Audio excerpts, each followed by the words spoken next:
28 ಕರ್ಮ ಪ್ರಕೃತಿಗಳು ಭಾಗ 12. ಶ್ರೀ ಋಷಭನಾಥರಿಂದ ವರ್ಧಮಾನರವರಿಗೆ 24 ತೀರ್ಥಂಕರರಿಗೆ ಜಯವಾಗಲಿ. ನನ್ನ ಸಮಸ್ತ ಗುರುಗಳಿಗೆ ಜಯವಾಗಲಿ.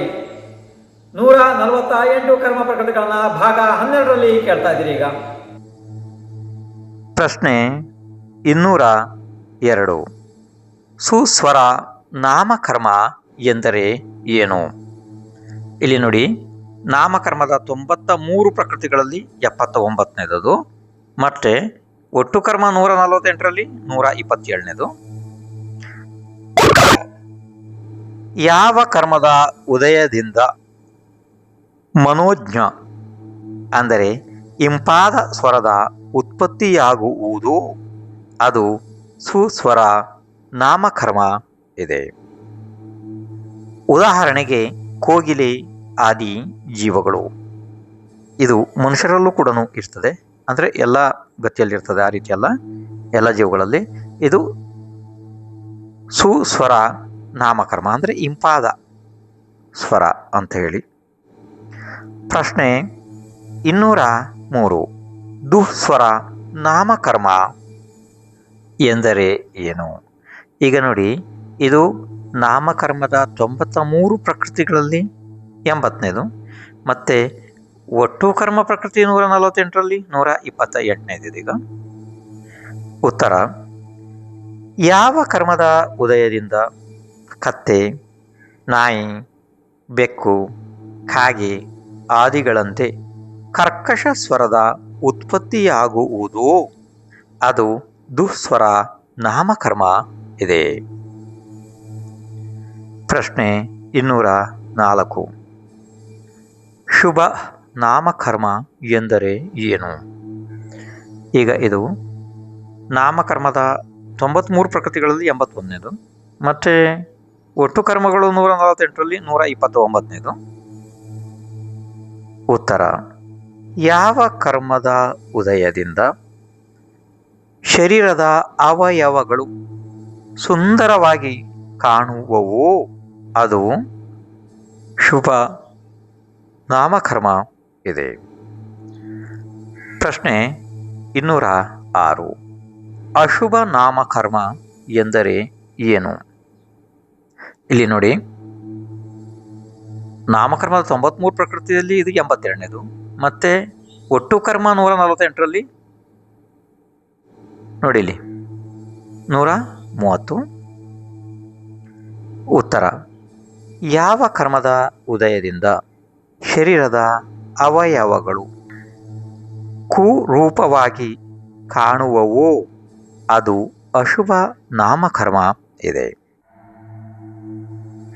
ಪ್ರಶ್ನೆ 206. ಸೂಕ್ಷ್ಮ ನಾಮಕರ್ಮ ಎಂದರೆ ಏನು?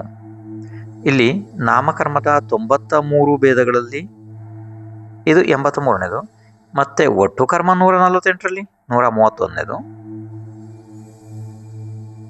ಉತ್ತರ: ಯಾವ ಕರ್ಮದ ಉದಯದಿಂದ ಜೀವದ ಶರೀರವು ಬೇರೆಯ ಜೀವಗಳ ಶರೀರದಿಂದ ತಡೆಯಲಾಗದಂತಹ ಮತ್ತು ಬೇರೆಯ ಜೀವಗಳ ಶರೀರವನ್ನು ಸ್ವತಃ ತಾನೂ ಕೂಡ ತಡೆಯದಂತಹ ಶರೀರ ಪ್ರಾಪ್ತವಾಗುವುದೋ ಅದು ಸೂಕ್ಷ್ಮ ಶರೀರ ನಾಮಕರ್ಮ ಇದೆ.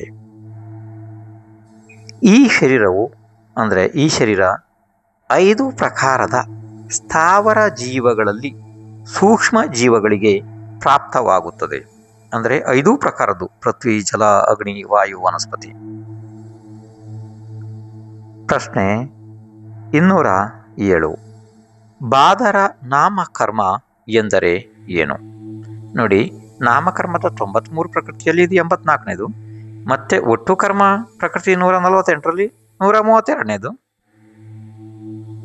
ಉತ್ತರ: ಯಾವ ಕರ್ಮದ ಉದಯದಿಂದ ಜೀವದ ಶರೀರವು ಸ್ಥೂಲ ರೂಪದಿಂದ, ಸ್ಥೂಲ ಅಂದರೆ ದೊಡ್ಡ, ಸ್ಥೂಲ ರೂಪದಿಂದ ಪ್ರಾಪ್ತವಾಗಿ ಬೇರೆಯವರನ್ನು ನಿಲ್ಲಿಸುತ್ತದೆ ಮತ್ತು ಬೇರೆಯವರಿಂದ ಸ್ವಯಂ ತಾನೂ ಕೂಡ ನಿಲ್ಲಿಸಲ್ಪಡುತ್ತದೆ ಅದು ಬಾದರ ನಾಮಕರ್ಮ ಇದೆ. ಈ ಶರೀರ 5 ಸ್ಥಾವರಗಳಲ್ಲಿ ಬಾದರ ಜೀವಗಳು ಮತ್ತು ತ್ರಸ ಜೀವಗಳಿಗೆ ಇರುತ್ತದೆ. ತ್ರಸ ಅಂದರೆ ದ್ವಿಂದ್ರಿಯ, ತ್ರೀಂದ್ರಿಯ, ಚತುರಿಂದ್ರಿಯ, ಪಂಚೇಂದ್ರಿಯ ಇವೆಲ್ಲವೂ ಬಾದರ ಇದ್ದಾವೆ. ಪ್ರಶ್ನೆ 208. ಪರ್ಯಾಪ್ತ ನಾಮಕರ್ಮ ಎಂದರೆ ಏನು? ಇಲ್ಲಿ ನಾಮಕರ್ಮದ 93 ಪ್ರಕೃತಿಗಳಲ್ಲಿ ಇದು 85ನೇದು. ಮತ್ತೆ ಒಟ್ಟು ಕರ್ಮ 148ರಲ್ಲಿ 133. ಉತ್ತರ: ಯಾವ ಕರ್ಮದ ಉದಯದಿಂದ ಜೀವಗಳ ಆಹಾರ ಆದಿ ಪರ್ಯಾಪ್ತಿಗಳು ಪೂರ್ಣಗೊಳ್ಳುವುದೋ ಅದು ಪರ್ಯಾಪ್ತ ನಾಮಕರ್ಮ ಇದೆ. ಪ್ರಶ್ನೆ 209. ಪರ್ಯಾಪ್ತಿಗಳು ಯಾವುವು? ಉತ್ತರ: ಆಹಾರ ಪರ್ಯಾಪ್ತಿ, ಶರೀರ ಪರ್ಯಾಪ್ತಿ, ಇಂದ್ರಿಯ ಪರ್ಯಾಪ್ತಿ, ಶ್ವಾಸ ಅಂದರೆ ಶ್ವಾಸೋಚ್ಛ್ವಾಸ ಅಂದರೆ ಶ್ವಾಸ ಮತ್ತು ಉಚ್ಛ್ವಾಸ ಪರ್ಯಾಪ್ತಿ, ಭಾಷಾ ಪರ್ಯಾಪ್ತಿ, ಮನಃ ಪರ್ಯಾಪ್ತಿ. ಇವು 6 ಪರ್ಯಾಪ್ತಿಗಳು ಇವೆ. ಪ್ರಶ್ನೆ 210. ಯಾವ ಜೀವಗಳಿಗೆ ಎಷ್ಟು ಪರ್ಯಾಪ್ತಿಗಳು ಇರುತ್ತವೆ? ಉತ್ತರ: ಏಕೇಂದ್ರಿಯ ಜೀವಗಳಿಗೆ 4 ಪರ್ಯಾಪ್ತಿಗಳು ಇರುತ್ತವೆ. ದ್ವಿಇಂದ್ರಿಯ, ತ್ರಿಇಂದ್ರಿಯ, ಚತುರಿಂದ್ರಿಯ, ಪಂಚೇಂದ್ರಿಯ ಅಸೈನಿ ಜೀವಗಳಿಗೆ 5 ಪರ್ಯಾಪ್ತಿಗಳು ಇರ್ತವೆ ಮತ್ತು ಸಂಜ್ಞಿ ಪರ್ಯಾಪ್ತ ಅಂದರೆ ಸಂಜ್ಞಿ ಪಂಚೇಂದ್ರಿಯ ಜೀವಗಳಿಗೆ 6 ಪರ್ಯಾಪ್ತಿಗಳು ಇರುತ್ತವೆ. ಅಂದರೆ ತಿರ್ಯಂಚಗಳಲ್ಲಿ ಸ್ವಲ್ಪ ತಿರ್ಯಂಚ ಮತ್ತು ನಾರಕಿ, ದೇವ, ಮನುಷ್ಯ ಇವೆಲ್ಲ 6 ಪರ್ಯಾಪ್ತಿಗಳಿಂದ ಯುಕ್ತ ಜೀವಗಳಿರ್ತವೆ. ಪ್ರಶ್ನೆ 211. ಅಪರ್ಯಾಪ್ತ ನಾಮಕರ್ಮ ಎಂದರೆ ಏನು? ಈಗ ನೋಡಿ, ಇದು ನಾಮಕರ್ಮ 93ರಲ್ಲಿ 86ನೇದು ಮತ್ತು ಒಟ್ಟು ಕರ್ಮ ಪ್ರಕೃತಿ 148ರಲ್ಲಿ 134ನೇದು. ಉತ್ತರ: ಯಾವ ಕರ್ಮದ ಉದಯದಿಂದ ಜೀವವು ತನ್ನ ಯೋಗ್ಯ ಪರ್ಯಾಪ್ತಿಗಳನ್ನು ಪೂರ್ಣಗೊಳಿಸಿಕೊಳ್ಳುವುದಿಲ್ಲವೋ ಅದು ಅಪರ್ಯಾಪ್ತ ನಾಮಕರ್ಮ ಇದೆ. ಜೀವ ಮರಣ ಹೊಂದುತ್ತದೆ, ಅಂದರೆ ಒಂದೂ ಕೂಡ ಪರ್ಯಾಪ್ತಿ ಆಗುವುದಿಲ್ಲ. ಪರ್ಯಾಪ್ತಿಗಳು ಎಲ್ಲವೂ ಒಂದೇ ಸಾರಿ ಪ್ರಾರಂಭ ಆಗ್ತವೆ. ಆದರೆ ಯಾವ ಒಂದೂ ಪರ್ಯಾಪ್ತಿಯೂ ಕೂಡ ಪೂರ್ಣ ಆಗದೇನೆ ಜೀವ ಮರಣವನ್ನು ಹೊಂದುತ್ತದೆ. ಪ್ರಶ್ನೆ 212. ಅಸ್ಥಿರ ನಾಮಕರ್ಮ ಎಂದರೆ ಏನು? ಇಲ್ಲೀಗ ನಾಮಕರ್ಮ 93ರಲ್ಲಿ ಇದು 87ನೇದು ಮತ್ತೆ ಒಟ್ಟು ಕರ್ಮ ಪ್ರಕೃತಿ 148ರಲ್ಲಿ 135ನೇದು. ಉತ್ತರ: ಯಾವ ಕರ್ಮದ ಉದಯದಿಂದ ಜೀವದ ಶರೀರದ ಧಾತು ಮತ್ತು ಉಪಧಾತುಗಳು ತಮ್ಮ ತಮ್ಮ ಸ್ಥಾನದಲ್ಲಿ ಸ್ಥಿರವಾಗಿ ಇರುವುದಿಲ್ಲವೋ ಅದು ಅಸ್ಥಿರ ನಾಮಕರ್ಮ ಇದೆ. ಪ್ರಶ್ನೆ 213. ಸ್ಥಿರ ನಾಮಕರ್ಮ ಎಂದರೆ ಏನು? ನಾಮಕರ್ಮದ 93 ಪ್ರಕೃತಿಗಳಲ್ಲಿ ಇದು 88ನೇದು ಮತ್ತು ಒಟ್ಟು ಕರ್ಮ ಪ್ರಕೃತಿ 148ರಲ್ಲಿ 136. ಉತ್ತರ: ಯಾವ ಕರ್ಮದ ಉದಯದಿಂದ ಜೀವದ ಶರೀರದ ಧಾತು ಉಪಧಾತುಗಳು ತಮ್ಮ ತಮ್ಮ ಸ್ಥಾನಗಳಲ್ಲಿಯೇ ಸರಿಯಾಗಿ ನಿಲ್ಲುವವೋ ಅದು ಸ್ಥಿರ ನಾಮಕರ್ಮ ಇದೆ. ಪ್ರಶ್ನೆ 214. ಧಾತು ಮತ್ತು ಉಪಧಾತುಗಳ ಹೆಸರುಗಳು ಏನು? ಉತ್ತರ: ರಸ, ರಕ್ತ, ಮಾಂಸ, ಮೇಧ, ಮೂಳೆ, ಮಜ್ಜ ಮತ್ತು ಶುಕ್ರ. ಇವು 7 ಪ್ರಕಾರದ ಧಾತುಗಳು. ವಾತ, ಪಿತ್ತ, ಕಫ, ನರ, ಸ್ನಾಯು, ಚರ್ಮ, ಜಠರಾಗ್ನಿ ಇವು ಉಪಧಾತುಗಳು. ಪ್ರಶ್ನೆ 215. ಆದೇಯ ನಾಮಕರ್ಮ ಎಂದರೆ ಏನು? ನಾಮಕರ್ಮದ 93 ಪ್ರಕೃತಿಗಳಲ್ಲಿ ಇದು 89. ಒಟ್ಟು ಕರ್ಮ ಪ್ರಕೃತಿ 148ರಲ್ಲಿ 137.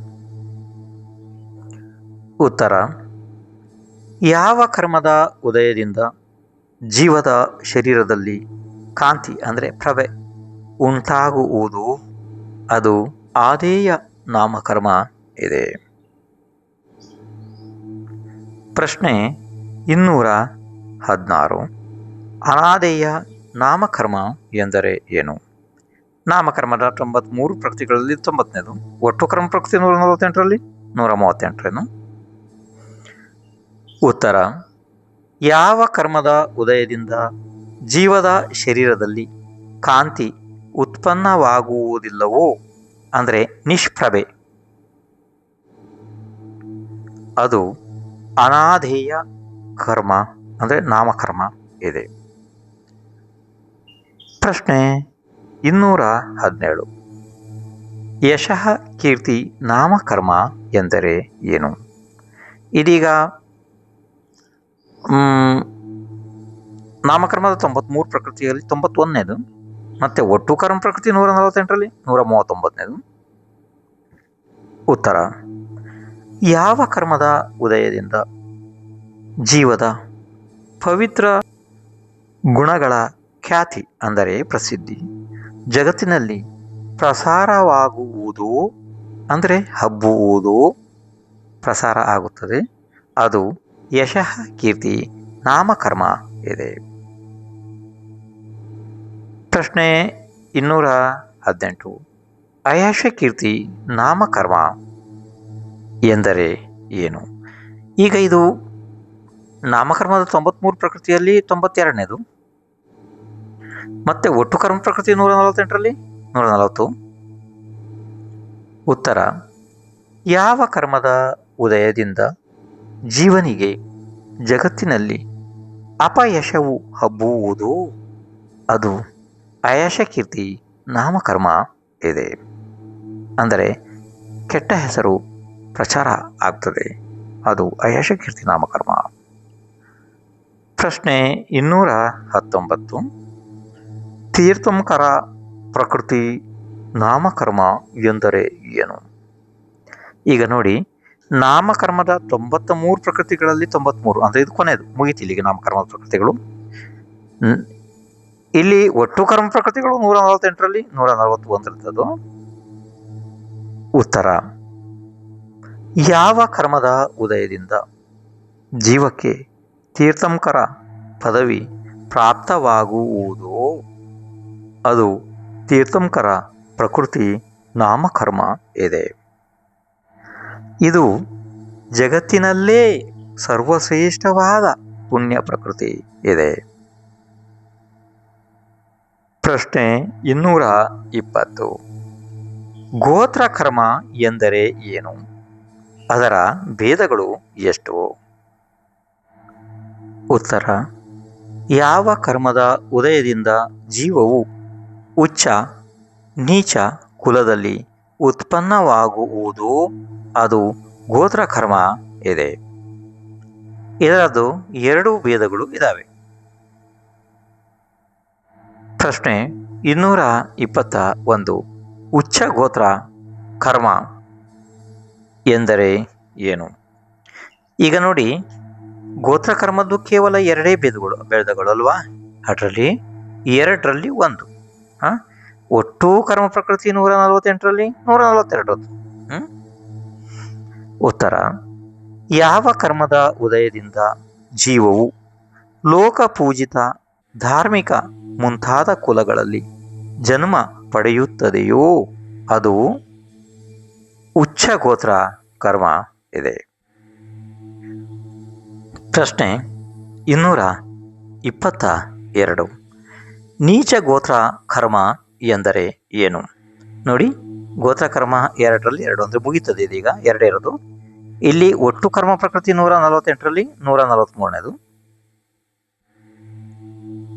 ಉತ್ತರ: ಯಾವ ಕರ್ಮದ ಉದಯದಿಂದ ಜೀವವು ಲೋಕನಿಂದ್ಯ ಅಂದರೆ ಹಿಂಸಕ, ದುರಾಚಾರಿ, ದರಿದ್ರಿ, ಕಳ್ಳತನ ಆದಿ ಪಾಪ ಮಾಡುವಂತಹವರಲ್ಲಿ ಉತ್ಪನ್ನವಾಗುವುದು ಅದು ನೀಚ ಗೋತ್ರ ಕರ್ಮ ಇದೆ. ಪ್ರಶ್ನೆ 223. ಯಾವ ಜೀವಗಳಿಗೆ ಯಾವ ಗೋತ್ರ ಕರ್ಮ ಇರುತ್ತದೆ? ಉತ್ತರ: ಎಲ್ಲ ದೇವತೆಗಳು, ಅಂದರೆ ಭವನವಾಸಿ, ವೆಂತರ, ಜ್ಯೋತಿಷ್ಕ, ವೈಮಾನಿಕ ಎಲ್ಲ, ಮತ್ತು ಭೋಗಭೂಮಿಯ ಮನುಷ್ಯರು, ಉತ್ತಮ, ಮಧ್ಯಮ, ಜಗನ್ಯ, 3 ಪ್ರಕಾರದ ಭೋಗಭೂಮಿ ಇವರೆಲ್ಲ ಉಚ್ಚ ಗೋತ್ರದವರು ಇರುತ್ತಾರೆ.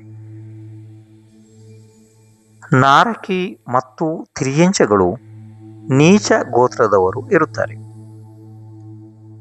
ಕರ್ಮಭೂಮಿಯ ಮನುಷ್ಯರಲ್ಲಿ 2 ಪ್ರಕಾರದ ಗೋತ್ರದವರು ಇರ್ತಾರೆ, ಅಂದರೆ ಉಚ್ಚ ಗೋತ್ರ ಮತ್ತು ನೀಚ ಗೋತ್ರ 2 ಪ್ರಕಾರದವರು ಇರ್ತಾರೆ. ಪ್ರಶ್ನೆ 224. ಅಂತರಾಯ ಕರ್ಮ ಎಂದರೆ ಏನು? ಉತ್ತರ: ಯಾವ ಕರ್ಮದ ಉದಯದಿಂದ ಜೀವನು ಯಾವುದೇ ರೀತಿಯ ಒಳ್ಳೆ ಕಾರ್ಯಗಳು, ಅಂದರೆ ದಾನ, ಲಾಭ, ಭೋಗ, ಉಪಭೋಗ, ವೀರ್ಯ ಆದಿ ಕಾರ್ಯ ಮಾಡುವಾಗ ವಿಘ್ನ, ಅಂದರೆ ಅಡ್ಡಿ ಮಾಡುತ್ತದೆ, ಅದು ಅಂತರಾಯ ಕರ್ಮ ಇದೆ. ಇದರದ್ದು 5 ಭೇದಗಳು ಇವೆ. ಪ್ರಶ್ನೆ 225. ದಾನಾಂತರಾಯ ಕರ್ಮ ಎಂದರೆ ಏನು? ಈಗ ಅಂತರಾಯ ಕರ್ಮದಲ್ಲಿ ನೋಡ್ರಿ, ಅದು ಅಂತರಾಯ 5 ಭೇದಗಳದ್ದು, ಅದರಲ್ಲಿ 1ನೇದು ವಿಚಾರ ನಡೀತಾ ಇದೆ, 1ನೇ ವಿಷಯ. ಮತ್ತೆ ಒಟ್ಟು ಕರ್ಮ ಪ್ರಕೃತಿ 148ರಲ್ಲಿ ಇದು 144. ಉತ್ತರ: ಯಾವ ಕರ್ಮದ ಉದಯದಿಂದ ಜೀವನಿಗೆ ದಾನ ಕೊಡುವ ಇಚ್ಛೆಯಾದರೂ ಕೂಡ ದಾನ ಕೊಡಲು ಸಾಧ್ಯವಾಗುವುದಿಲ್ಲ, ಯಾವುದಾದರೊಂದು ವಿಘ್ನ ಬರುತ್ತದೆ, ಅದು ದಾನಾಂತರಾಯ ಕರ್ಮ ಇದೆ. ಪ್ರಶ್ನೆ 226. ಲಾಭಾಂತರಾಯ ಕರ್ಮ ಎಂದರೆ ಏನು? ಇದೀಗ ಅಂತರಾಯ ಕರ್ಮದಲ್ಲಿ ಒಟ್ಟು 5ರಲ್ಲಿ 2ನೇದು ಇದು, ಮತ್ತೆ ಒಟ್ಟು ಕರ್ಮ ಪ್ರಕೃತಿ 148ರಲ್ಲಿ 145ನೇದು. ಉತ್ತರ: ಯಾವ ಕರ್ಮದ ಉದಯದಿಂದ ಜೀವನಿಗೆ ಯಾವುದಾದರೂ ವಸ್ತುವನ್ನು ಪಡೆಯಬೇಕೆಂಬ ಇಚ್ಛೆ ಇದ್ದರೂ ಕೂಡ ಅದರ ಪ್ರಾಪ್ತಿ ಆಗುವುದಿಲ್ಲ, ಯಾವುದಾದರೊಂದು ವಿಘ್ನ ಬರುತ್ತದೆ, ಅದು ಲಾಭಾಂತರಾಯ ಕರ್ಮ ಇದೆ. ಪ್ರಶ್ನೆ 227. ಭೋಗಾಂತರಾಯ ಕರ್ಮ ಎಂದರೆ ಏನು? ಇದೀಗ ಅಂತರಾಯ ಕರ್ಮದಲ್ಲಿ 5ರಲ್ಲಿ 3ನೇದು, ಮತ್ತೆ ಒಟ್ಟು ಕರ್ಮಗಳು 148ರಲ್ಲಿ 146. ಉತ್ತರ: ಯಾವ ಕರ್ಮದ ಉದಯದಿಂದ ಜೀವನಿಗೆ ಒಂದು ಸಲ ಉಪಯೋಗ ಆಗುವಂತಹ ವಸ್ತುವನ್ನು ಅನುಭವಿಸುವ ಇಚ್ಛೆ ಇದ್ದರೂ ಕೂಡ ಅದನ್ನು ಅನುಭವಿಸಲು ಆಗುವುದಿಲ್ಲ, ಯಾವುದಾದರೊಂದು ವಿಘ್ನ ಬರುತ್ತದೆ. ಉದಾಹರಣೆಗೆ, ಒಬ್ಬ ಹುಡುಗನಿಗೆ ರೊಟ್ಟಿ ತಿನ್ನುವ ಆಸೆ ಇದೆ. ತಿನ್ನಲು ಕುಳಿತಾಗ ನಾಯಿ ಬಂದು ಎತ್ತಿಕೊಂಡು ಹೋಯಿತು, ಅಂದರೆ ತೆಗೆದುಕೊಂಡು ಹೋಯಿತು. ಇದು ಭೋಗಾಂತರಾಯ ಕರ್ಮ ಇದೆ. ನೋಡಿ, ಒಂದೇ ಸರ್ತಿ ಉಪಯೋಗ ಮಾಡುವಂಥದ್ದು ಭೋಗ ಇದೆ, ಯಾಕೆಂದರೆ ಅದನ್ನೇ ತಿಂದಿದ್ದನ್ನೇ ರೊಟ್ಟಿಯನ್ನು ಮತ್ತೊಂದು ಸಲ ತಿನ್ನಲಿಕ್ಕೆ ಆಗೋದಿಲ್ಲಲ್ಲ. ಅದೇ ರೀತಿ ಒಂದು ಸರ್ತಿ ಏನಾದ್ರು ಉಪಯೋಗಕ್ಕೆ ಬರ್ತದೆ ಅಷ್ಟೇ, ಅದು ಭೋಗ ಇದೆ. ವಿದ್ಯಾಭೂಷಣ್ ಮಹಾರಾಜರ ಆ್ಯಪ್ ಅನ್ನು ಡೌನ್ಲೋಡ್ ಮಾಡಿಕೊಳ್ಳಲು ಪ್ಲೇಸ್ಟೋರ್ ಅನ್ನು ಓಪನ್ ಮಾಡಿ ಹಾಗೂ ಟೈಪ್ ಮಾಡಿ ವಿದ್ಯಾಭೂಷಣ್ ಮಹಾರಾಜರ ಫೋಟೋ ಕಾಣಿಸುತ್ತೆ, ಅದರ ಮೇಲೆ ಕ್ಲಿಕ್ ಮಾಡಿಕೊಳ್ಳಿ ಹಾಗೂ ಆ್ಯಪ್ ಅನ್ನು ಇನ್ಸ್ಟಾಲ್ ಮಾಡಿಕೊಳ್ಳಿ. ಹಾಗೂ ನಿಮಗೆ ಬೇಕಾದ ಶಾಸ್ತ್ರದ ಸ್ವಾಧ್ಯಾಯವನ್ನು ಆಡಿಯೋ ಮೂಲಕ ಕೇಳಿ ತಿಳಿದುಕೊಳ್ಳಿ. ಯೂಟ್ಯೂಬ್ ಚಾನಲ್ ಅನ್ನು ಸಬ್ಸ್ಕ್ರೈಬ್ ಮಾಡಿ, ಲೈಕ್ ಮತ್ತು ಶೇರ್ ಮಾಡಿ.